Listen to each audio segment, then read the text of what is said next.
Assalamualaikum warahmatullahi wabarakatuh. Dan selamat pagi anak-anak semuanya. Pada hari ini kita akan melanjutkan pelajaran pendidikan Pancasila dan kewarganegaraan. Sebelum pembelajaran dimulai, anak-anak diharapkan dapat berdoa terlebih dahulu menurut kepercayaan dan keyakinan masing-masing. Kemudian anak-anak silahkan mempersiapkan diri mulai dari buku tulis dan alat tulis untuk mencatat poin-poin yang dianggap penting pada pemaparan materi video hari ini. Video kali ini kita akan melanjutkan poin A, perumusan Pancasila sebagai dasar negara. Pertemuan sebelumnya kita telah membahas tentang pembentukan BPUPKI dan hari ini kita membahas perumusan dasar negara.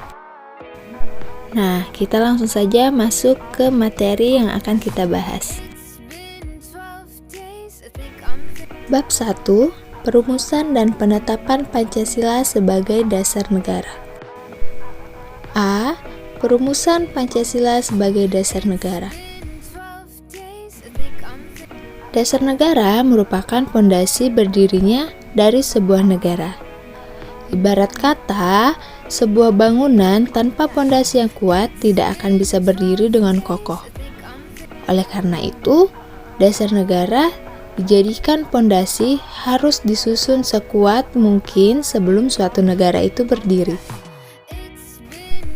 Ketua BPUPKI Dr. Kanjeng Raden Tumenggung Raji Manwidyodiningrat pada sidang pertama menyatakan bahwa diperlukan suatu dasar negara. Untuk menjawab permintaan Ketua BPUPKI, beberapa tokoh pendiri negara mengusulkan rumusan dasar negara. Rumusan yang diusulkan memiliki perbedaan antara satu tokoh dengan tokoh yang lain.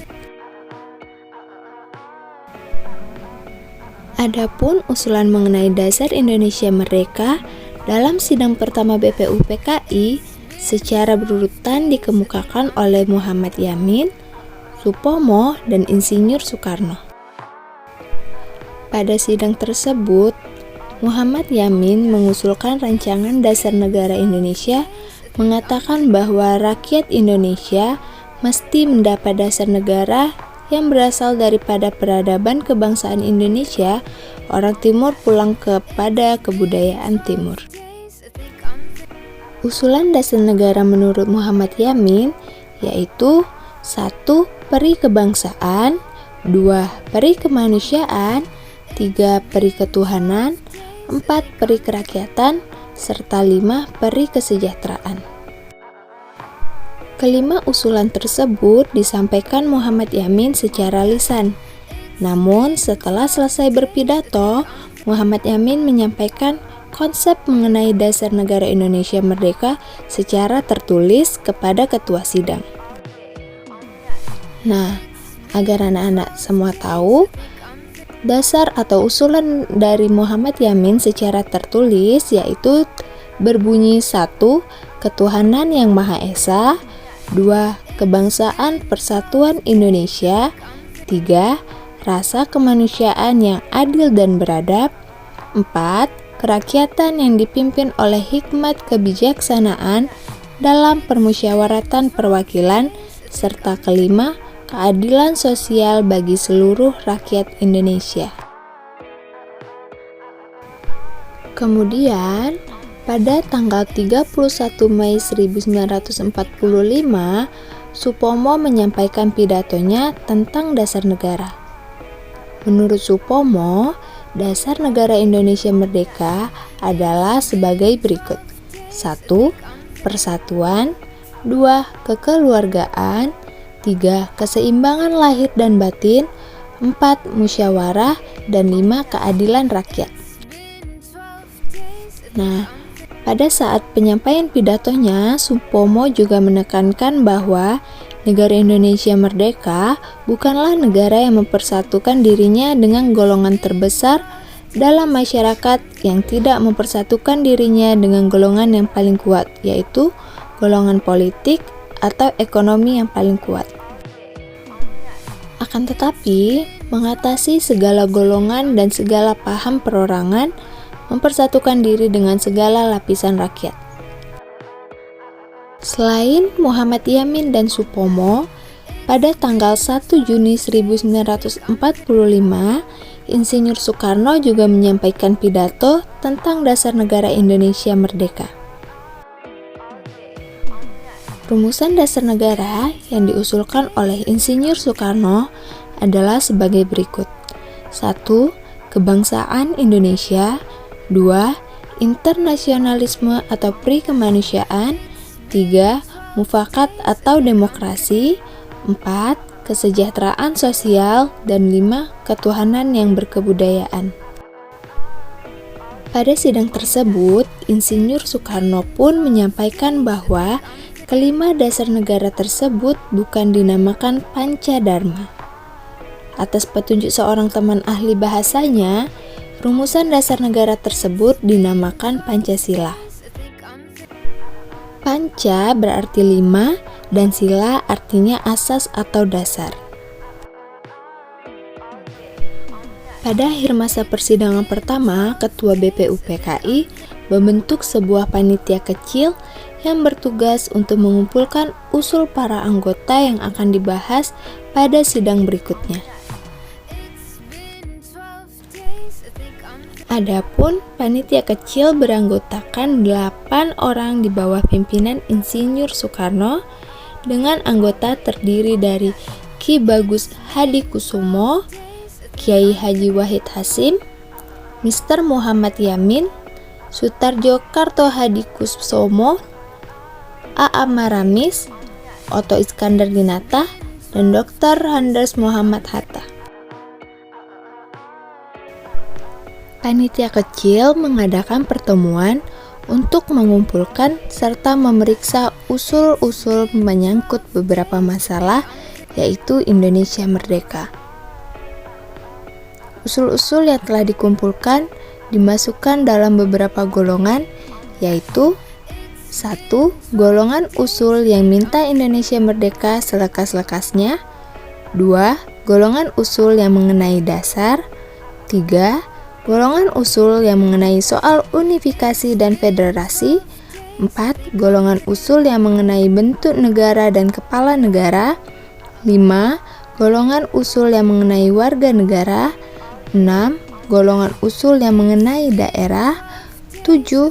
Golongan usul yang mengenai soal agama dan negara. 8. Golongan usul yang mengenai pembelaan.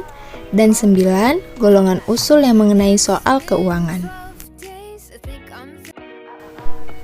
Sesudah sidang Chio Sangiin, panitia kecil mengadakan rapat dengan 38 anggota BPUPKI di Kantor Besar Jawa Hokokai. Pertemuan tersebut kembali membentuk satu panitia kecil yang terdiri atas anggota-anggota sebagai berikut.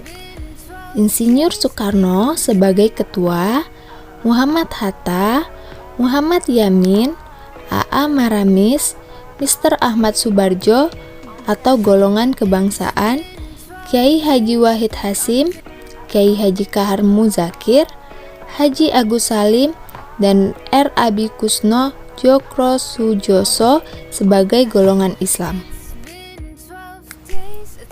Panitia kecil yang berjumlah 9 orang ini dikenal dengan sebutan Panitia 9 yang bertugas untuk menyelidiki usul-usul mengenai perumusan dasar negara.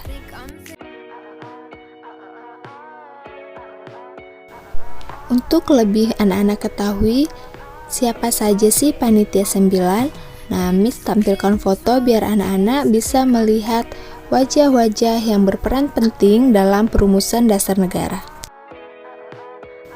Nah, Panitia 9 itu anak-anak bisa lihat nih, ada Bapak Insinyur Soekarno, ada Muhammad Hatta, Muhammad Yamin, A.A. Maramis, Ahmad Subarjo, kemudian Kiai Haji Wahid Hasyim, Kiai Haji Kahar Muzakir, Haji Agus Salim, serta R. Abi Kusno Djokrosujoso.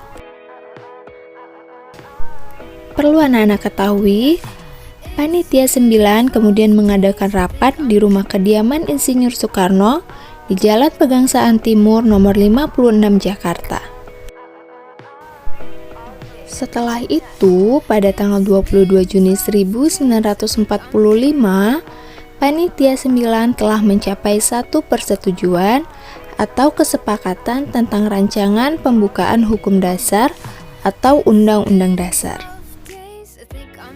Nah, pada saat rapat berlangsung, ternyata terjadi perbedaan paham antar peserta tentang rumusan dasar negara, terutama soal agama dan negara. Persetujuan Panitia 9 ini termaktub di dalam satu rancangan pembukaan hukum dasar atau Undang-Undang Dasar. Kemudian, rancangan pembukaan hukum dasar ini diberikan istilah atau diberi nama. Nah, ada 3 yang memberikan istilah atau nama untuk rancangan pembukaan hukum dasar. Contohnya, Insinyur Soekarno memberikan istilah dengan Mukadimah, Muhammad Yamin Piagam Jakarta, serta Suki Manwirjo Sanjojo memberi istilah dengan Gentleman Agreement.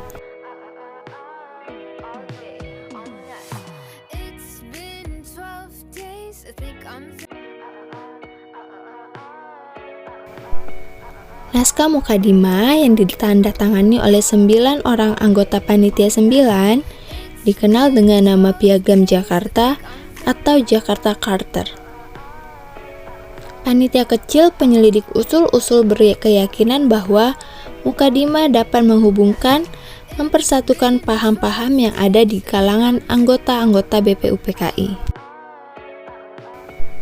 Kemudian naskah Mukadimah dibawa ke sidang BPUPKI tanggal 10 sampai 17 Juli 1945. Pada tanggal 14 Juli 1945, Mukadimah disepakati oleh BPUPKI. Namun dalam alinea keempat naskah Piagam Jakarta tersebut terdapat rumusan dasar negara sebagai berikut. 1.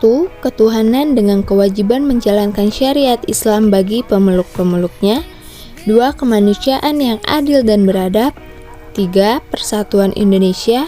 4. Kerakyatan yang dipimpin oleh hikmat kebijaksanaan dalam permusyawaratan perwakilan. Dan 5. Keadilan sosial bagi seluruh rakyat Indonesia. Rumusan dasar negara yang tercantum dalam naskah Piagam Jakarta dalam sidang PPKI tanggal 18 Agustus 1945 mengalami perubahan. Rumusan dasar negara yang diubah adalah sila pertama yang semula berbunyi ketuhanan dengan kewajiban menjalankan syariat Islam bagi pemeluk-pemeluknya diubah menjadi ketuhanan yang Maha Esa. Latar belakang perubahan sila pertama ini menurut Muhammad Hatta bermula dari datangnya utusan Opsir Kaigun atau Angkatan Laut Jepang.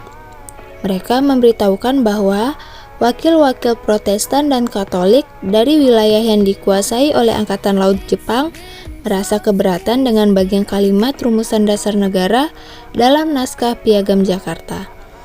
Kalimat yang dimaksud adalah ketuhanan dengan kewajiban menjalankan syariat Islam bagi pemeluk-pemeluknya. Agar bangsa Indonesia tidak terpecah belah, sebelum sidang PPKI dimulai, Muhammad Hatta mengajak beberapa tokoh untuk mengadakan suatu rapat pendahuluan. Nah, tujuannya yaitu bermusyawarah dan bermufakat untuk menghilangkan bagian kalimat ketuhanan dengan kewajiban menjalankan syariat Islam bagi pemeluknya. Nah, akhirnya telah disepakati diganti dengan ketuhanan yang Maha Esa. Dengan demikian, rumusan dasar negara yang tercantum dalam pembukaan Undang-Undang Dasar 1945 yang ditetapkan oleh PPKI tanggal 18 Agustus 1945 adalah sebagai berikut. 1. Ketuhanan yang Maha Esa. 2. Kemanusiaan yang adil dan beradab. 3. Persatuan Indonesia. 4. Kerakyatan yang dipimpin oleh hikmat kebijaksanaan dalam permusyawaratan perwakilan, serta 5. Keadilan sosial bagi seluruh rakyat Indonesia. Cukup sekian pemaparan materi pada hari ini. Semoga anak-anak dapat memahami apa yang telah disampaikan. Apabila ada kekurangan, kesilafan atau kesalahan, Miss mohon maaf. Sampai jumpa pada pertemuan selanjutnya. Akhir kata Miss ucapkan Assalamualaikum warahmatullahi wabarakatuh dan selamat pagi. Anak-anak jangan lupa selalu menjaga kesehatan di masa pandemi COVID-19 ini. Tetap semangat belajar ya.